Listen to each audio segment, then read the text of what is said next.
Figure it out. But nothing else.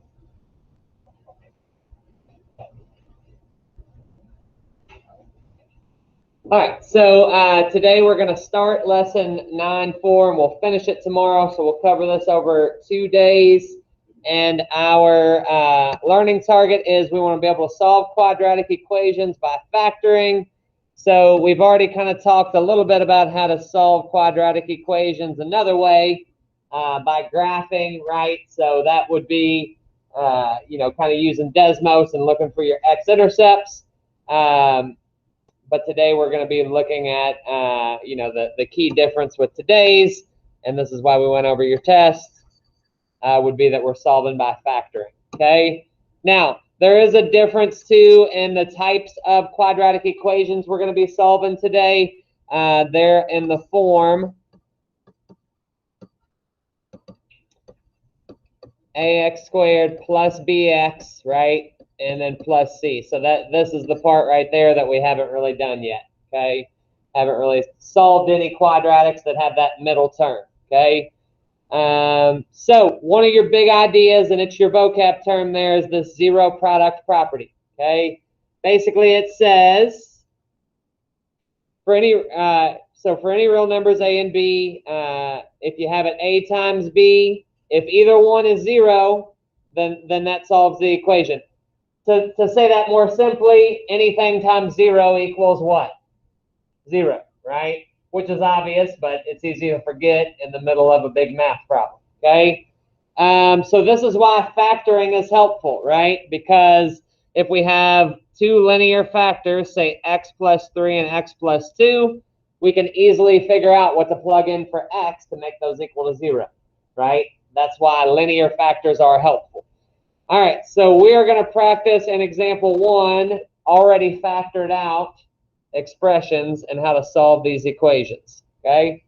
So one reminder before we get to this is that lots of quadratic equations have 2 solutions, right? So with all these, we'll end up seeing 2 solutions.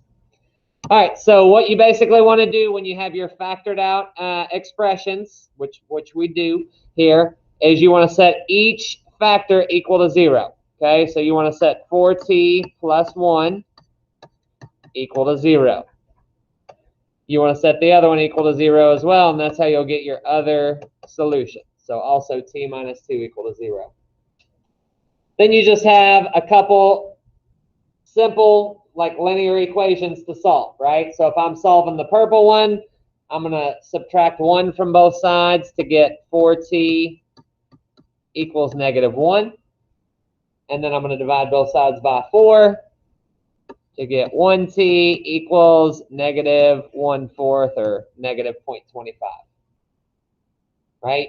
And then my blue one is even easier, because all I have to do there is add 2 to both sides to see that t equals 2.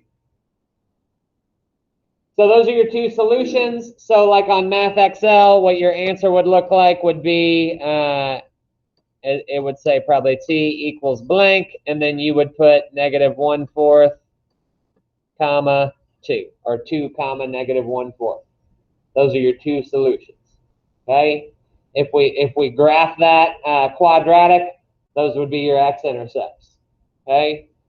So let's do another one together, maybe another couple together, and then I'm going to have you guys try a couple on your own, okay? So the next one's even easier, right? Because we don't have any lead coefficients, really, other than 1. So we got x plus 1 equals, x plus 1 equals 0. What do I get when I solve that one? X equals what? -1. Thank you. And we have x minus 5 equals 0. So when I solve that, I get x equals 5. Very good.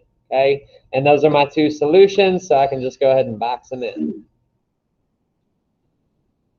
Now, we've been through how to do this, but ultimately, like after you factor and stuff, you don't want to have to spend a whole lot of time solving simple equations, right?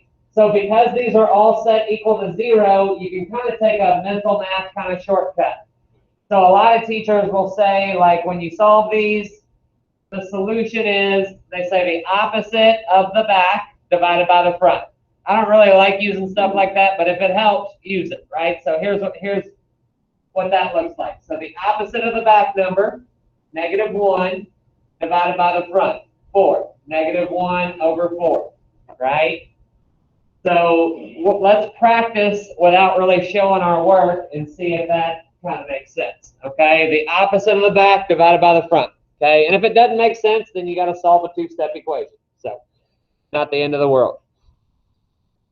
All right, so for C, looking at 2x plus 3, let's go step by step there.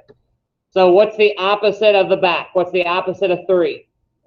-3. And then divided by 2, so just over 2, -3 over 2. So that's how simply you can kind of start to solve those, right? And then if you have one like x minus 4, right, that's just going to be the opposite of 4. Sorry, the opposite of -4, so 4. And then divided by 1, so just 4, okay? The opposite of the back divided by the front. So try to do D and E. If you can, try to take the shortcut. If not, maybe you write it out and show your work. But get as much done as you can. You're going to have 4 solutions total for the 2 problems. We'll see how you did after 2 minutes. Feel free to compare answers with your neighbor. And again, I would encourage you to try to do it like we did C, but maybe you're not there yet. Okay? Maybe you have to show your work for a few times to get the pattern.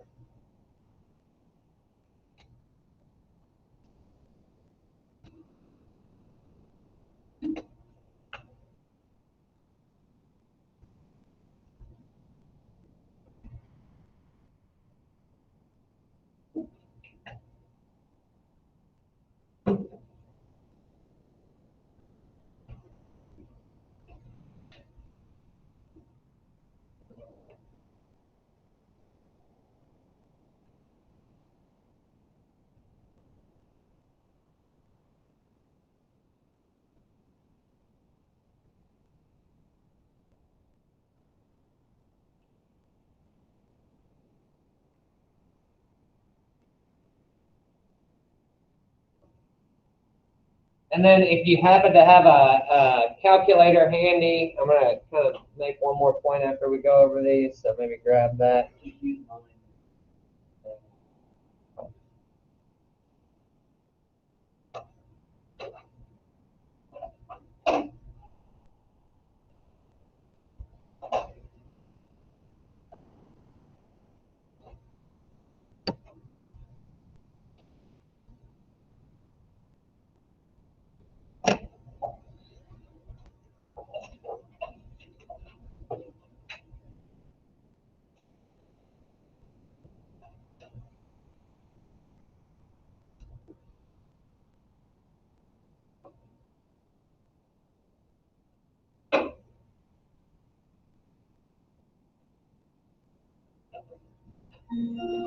All right, so we're just going to go real quick. I'm going to call on, 2 people per question at least until we get the right or until we get the right solutions.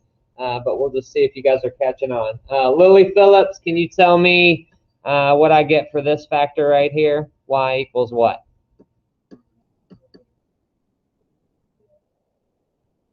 So it's not 2 over 2. Did you say 2 over 2?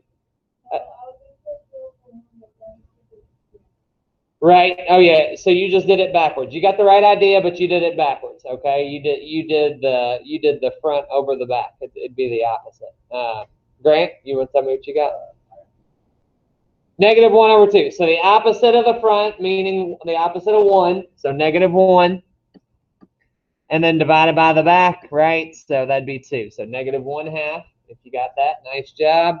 And if you didn't, again, remember, worst comes to worst, all you have to do is say 2y plus 1 equals 0, and then just solve it, right? So that would remind you on what to do. So that's one of our 2 solutions.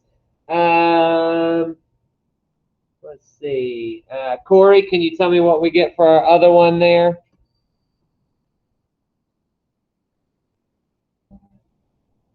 Y plus 14 equals 0. And then you just solve that, okay? Andrea? Negative 14. That's right.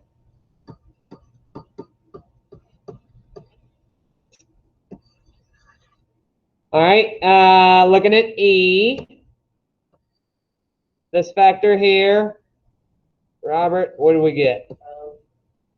N equals 2 over 7. 2 over 7. The opposite of the back is 2. Divided by the front is 7. 2 over 7. Can't be reduced, so that's one of our two solutions. And then we'll just go with Kevin for our other one. 4 over 5. Very good. Opposite of negative 4 is 4. Divided by 5. The opposite of the back divided by the front. Okay? That's the easiest way to solve those. And again, if worst comes to worst, set each factor equal to 0 and then just solve it. Okay? We all know how to solve linear equations. All right, so here would be my last kind of closing point, and we will just finish here. So like any other equation ever, you can always test your solutions by plugging them back in. Okay, not that you need to necessarily write this out, but if we're not sure about, say, this solution right here, we know we want that factor to be 0, so just check it real quick, right? So if we just check it, that would be 7 times 2/7 minus 2 in your calculator. So if you type that in, you should get 0, then you know you're good, right? That's what you're looking for. 7 times 2/7 minus 2 should be 0, and then it is. Okay, so you can just check them that way. All right, any questions or anything before we wrap today? All right, so obviously this is a small part of the lesson, so we'll spend more time on this tomorrow, and then I'll give you the work day on Friday, okay? We spent more days on this because we talked about the test today. So that should help with the next part of our lesson, which is be when we start factoring.